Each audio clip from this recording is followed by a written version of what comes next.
Hello, welcome to another 2-Minute Tips video. In this video, I'm going to look at the use of the aspect ratio crop overlay in Lightroom.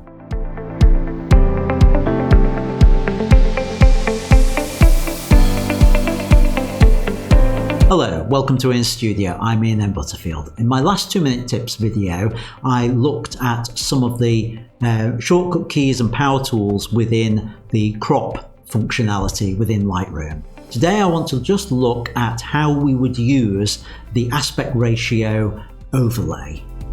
Well, the first thing to say about it is, why on earth do we need it? Because if you want to crop to a particular aspect ratio, say 8:10, actually you don't need an overlay for that because it's always going to do that. You can't do anything to change the aspect ratio on that. It fixes it at that when you do it. Now, the reason you might want it is if you were doing a custom crop.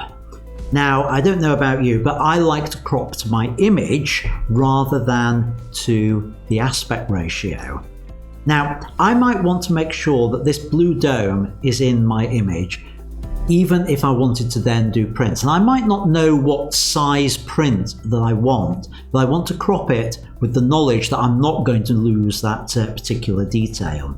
So I can see here, I think, well, maybe a more panoramic view on this will work better. So as I bring the bottom up on it, you can see here that, having brought it up, that if I wanted to print this 4:5, a 10:8, to print effectively, I would lose half the blue dome.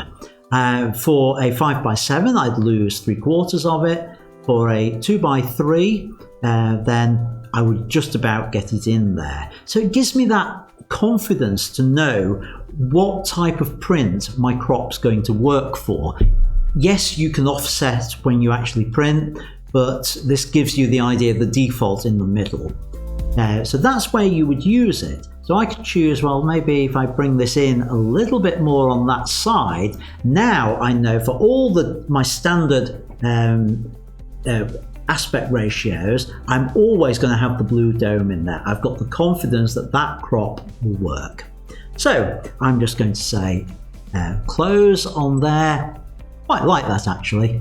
Thanks for watching. I'll see you on the next 2-minute tip.